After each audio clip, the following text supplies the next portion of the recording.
오늘 말씀은 사무엘하 5장 17절부터 25절까지입니다. 사무엘하 5장 17절부터 25절까지입니다. 네, 저희 한 절씩 교독하도록 하겠습니다. 이스라엘이 다윗에게 기름을 부어 이스라엘 왕으로 삼았다 함을 블레셋 사람들이 듣고 블레셋 사람들이 다윗을 찾으러 다 올라오매 다윗이 듣고 요새로 나가니라. 블레셋 사람들이 이미 이르러 르바임 골짜기에 가득한지라. 다윗이 여호와께 여쭈어 이르되 내가 블레셋 사람에게 올라가니까 여호와께서 그들을 내 손에게 넘기시겠나이까 하니 여호와께서 다윗에게 말씀하시되 올라가라 내가 반드시 블레셋 사람을 내 손에 넘기리라 하신지라. 다윗이 바알블라심에 이르러 거기서 그들을 치고 다윗이 말하되 여호와께서 물을 흩음같이 내 앞에서 내 대적을 흩으셨다 하므로 그곳 이름을 바알블라심이라 부르니라. 거기서 블레셋 사람들이 그들의 우상을 버렸으므로 다윗과 그의 부하들을 치우느니라. 다시 올라와서 르바임 골짜기에 가득한지라. 다윗이 여호와께 여쭈어 이르되 올라가지 말고 그들 뒤로 돌아서 뽕나무 숲을 맞은편에서 그들을 기습하되 뽕나무 꼭대기에서 걸음 걷는 소리가 들리거든 곧 공격하라. 그때 여호와가 너보다 앞서 나아가서 블레셋 군대를 치리라 하신지라. 네, 다 함께 읽겠습니다. 이에 다윗이 여호와의 명령대로 행하며 블레셋 사람을 쳐서 게바에서 게살까지 이르니라. 아멘. 네, 오늘 말씀에서 다윗이 왕에 등극하는 모습을 보게 됩니다. 기름을 부으고 이스라엘 왕에 삼았다. 네, 이렇게 왕이 된 사람이 말씀에서 길게 얘기하는 사람이 한 사람 더 있습니다. 사울 왕이 이와 비슷하게 왕이 되었습니다. 사울 또한 그 지파에서 가장 작은 자였고요.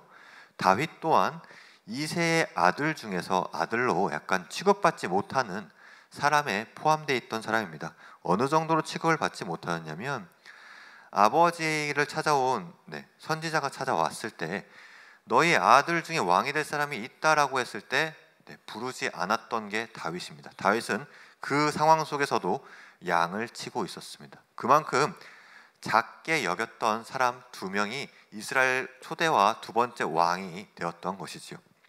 이 두 왕의 인생을 보면요, 하나님과 함께 동행을 하다가 한번 무너졌다가 또 이렇게 흔들렸다가 사는 삶들을 비슷하게 보여줍니다. 그 둘이 하나님과 함께 인도하는 삶을 살았더라 한들 그들은 인간이었기에 하나님과 함께 동행하는데 이렇게 굴곡이 있으면서 지나왔다는 것을 말씀에서는 이야기해주고 있다는 것이지요. 하지만 이 두 사람은 극명하게 다른 길을 걸어가기 시작합니다. 어디서부터 차이가 나는 걸까요? 이 두 사람이 무너지게 된 시점, 그 절대 절명의 시점에 다가왔을 때 사울은요, 그 신접한 자를 찾아가 자기와 함께했던 선지자를 불러달라고 이야기를 합니다. 그리고 선지자를 만나게 되지만 악한 영이었을 확률이 가장 높다고 보고 있는 이 시점 가운데 그 악한 영의 말을 듣고 무너져 버리는 사울을 볼 수 있고요.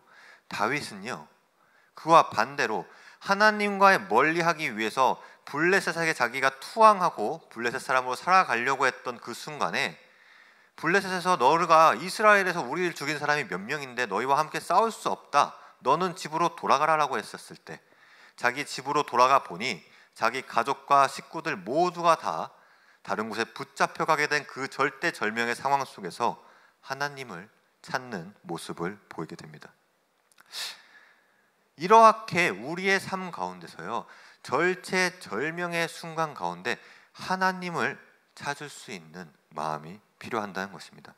그렇기에 오늘 말씀에서 보시면요, 19절입니다. 다윗이 여호와께 여쭈어 이르되 내게 블레셋 사람에게 올라가리까? 라는 질문을 하고 있습니다. 이 질문은 다윗이 가장 힘든 시기, 아니 다윗이 앞으로 무엇을 결정할 때에는 하나님께 물어야 된다는 것을 그간의 그 도망다닌 모든 삶 속 가운데 깨달았다는 것입니다. 하나님께 묻지 않고 한 행동에 대한 책임의 대가는 자기 자신이 지게 된다는 사실을 알게 되었다는 것이죠. 네, 저는 개인적으로 이러한 얘기를 사람들에게 추천합니다. 해보지 않았으면 그것에 대해서 함부로 판단하지 말아라 라는 이야기를 항상 주위 사람들한테 이야기를 합니다. 컴퓨터나 무슨 물건을 살 때 정보와 자료를 충분히 조사하고 난 뒤에 사는 것은 당연한 일인데, 그 다음에 내가 무엇을 살지 마지막 고민 속에 놓여 있을 때는 결국에는 경험하지 않으면 그것을 알 수 없다라고 항상 이야기하고 그들에게 권해왔습니다. 물건을 살 때나 그런 뭔가 결정을 할 때는 항상 경험이 필요하다. 너가 경험하지 않은 것은 고민과 정보로는 알 수가 없다라고 항상 이야기해 왔습니다. 왜냐하면 선택이 자기에게 있다고 이야기해 왔기 때문입니다. 하지만 오늘 말씀에서 보면요, 첫 번째 19절에서 물어봤을 때 블레셋 사람이 올라가니까 했을 때 여호와께서 그들을 이길 수 있다라고 이야기하며 다윗은 넉넉하게 싸움에서 승리를 하게 됩니다. 사람은 경험이라는 걸 하게 되군요. 그 다음에는 똑같은 일이 일어나게 됐을 때 나도 모르게 자기가 경험을 바탕을 삼아 그대로 나아가게 됩니다. 두 번째, 블레셋이 모여왔을 때도 다윗은 똑같이 그냥 싸우러 나갈 수 있는 선택을 할 수 있었습니다. 왜냐하면 그 전에 하나님이 자기에게 승리를 주셨고 그 승리 가운데 넉넉한 승리를 가졌기 때문이에요. 어느 정도의 승리였냐면 그 당시의 싸움에서는 자기가 믿고 있는 신, 우상들은 절대 버리고 패퇴하지 않습니다. 심각하게 패배했을 경우에만 그것을 두고 패퇴를 합니다.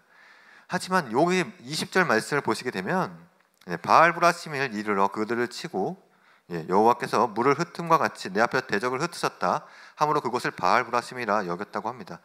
거기에 그들이 우상을 버렸다라고 이야기하고 있습니다. 그 정도로 큰 대승을 거둔 거예요. 그렇게 큰 대승을 거둔 이스라엘 군대가 다시 블레셋 군대가 올라온다고 한들 두렵게 했다는 마음이 과연 그들 마음에 있었을까요? 하나님이 우리와 함께 하셨기 때문에 승리하셨고 그들이 또 온다 한들 당연히 승리할 수 있을 거라고 믿지 않았을까요? 하지만 그럼에도 불구하고 다윗은 한 번 더 하나님께 묻습니다. 어떻게 할까요? 그때 다윗에게 하나님이 주시는 말씀은요, 정면으로 부딪히라는 말씀이 아니라 그들 뒤로 가서 기습을 하라 라는 이야기를 하고 계십니다.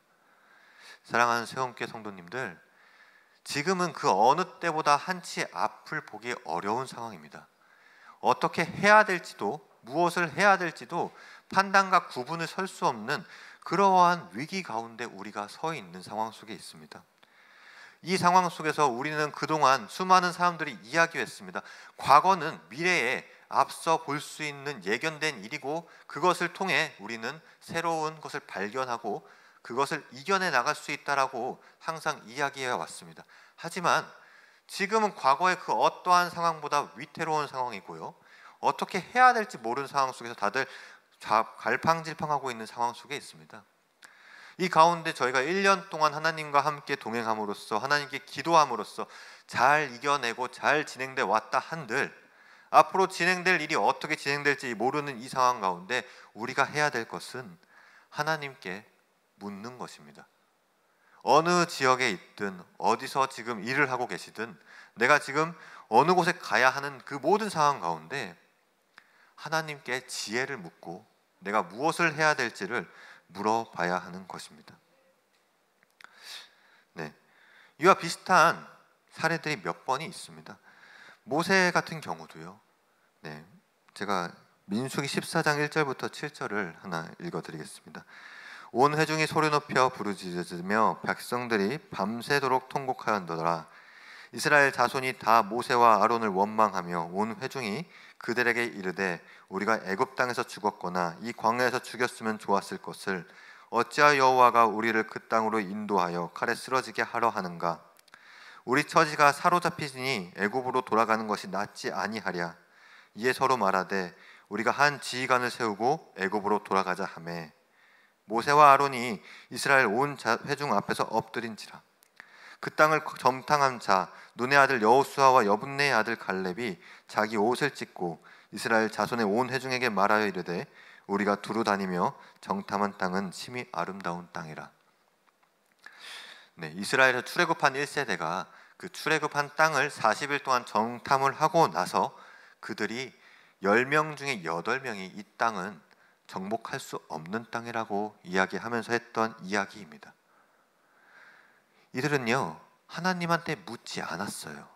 자기들 눈으로 보고 와서 그 땅은 점령할 수 없는 땅이라고 이야기했던 것입니다. 그리고 점령할 수 없는 땅이니까 자신들이 그렇게 애굽 땅에서 하나님께 부르짖으며 이 고통, 이 힘든 상황에서 벗어나게 해달라고 했던 것은 다 잊어버렸고요. 하나님이 그동안 보여줬던 수많은 기적과 이적을 행하시면서 그 사막을 걸어오면서 구름 기둥으로 낮에는 지켜주시고 밤에는 불 기둥으로 추위를 막아주셨던 그 수많은 이적들은 잊어버리고요. 이들이 하는 이야기는 애굽으로 돌아가자라고 이야기하고 있다는 것입니다. 자기들이 하나님과 함께하면서 했던 그 모든 것들을 다 내팽개쳤다는 것입니다. 그리고 하나님이 자기에게 보여주셨던 그 많은 것들이 앞으로 만날 상대와 만났을 때 두려워하지 않아도 된다는 것까지 잊어버리게 된 것입니다. 이것은요, 우리의 기준이, 이 이스라엘 기준이요, 자기들에게 있었기 때문이에요. 만약 이 기준이 하나님에게 있었다면요, 그 수많은 기적과 이적들을 바라봤던 하나님들과 함께했던 이스라엘 백성은요, 충분히 승리할 수 있다라고 얘기했을 거예요. 그 얘기는 여호수아 1장에서 나옵니다. 1장에서 그들은 하나님이 우리와 함께 하시면 승리할 수 있기에 여호수아 당신은 하나님과 함께 있어 달라라는 간청을 하게 됩니다. 그리고 그들은 말 그대로 승승장구하면서 나아가게 됩니다. 그 말씀처럼 우리의 기준이 내 자신에게 있고 내가 세웠던 그 수많은 기준들, 세상을 살아오면서 그 경험했던 그 기준들 하나하나 이건 이렇게 해야 돼, 이거는 저게 맞아, 저것이 내 삶에서는 올바른 기준이야, 이게 내가 사업하고 있는, 아니고 내가 일하고 있는 그 모든 장소에서는 이 기준이 맞아 라고 얘기했던 그 모든 기준이 자기 자신에게 있다면 우리는 버텨설 힘이 서서히 잃어가게 된다는 것입니다. 그것이 자기 자신에게 있기 때문이라는 것입니다. 삶을 누렸던 그 모든 그 도움을 주시는 가장 중요한 것은 마음속에 하나님이 품어져 있어야 한다는 것입니다.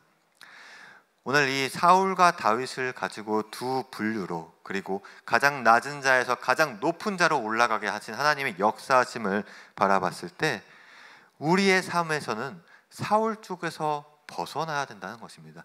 나의 자신의 기준, 인간적인 기준, 인간적으로 눈으로 봤을 때, 인간적인 시선으로 봤을 때 이것은 이겨낼 수 있고 승리할 수 있다는 것을 내려놓으셔야 된다는 것입니다.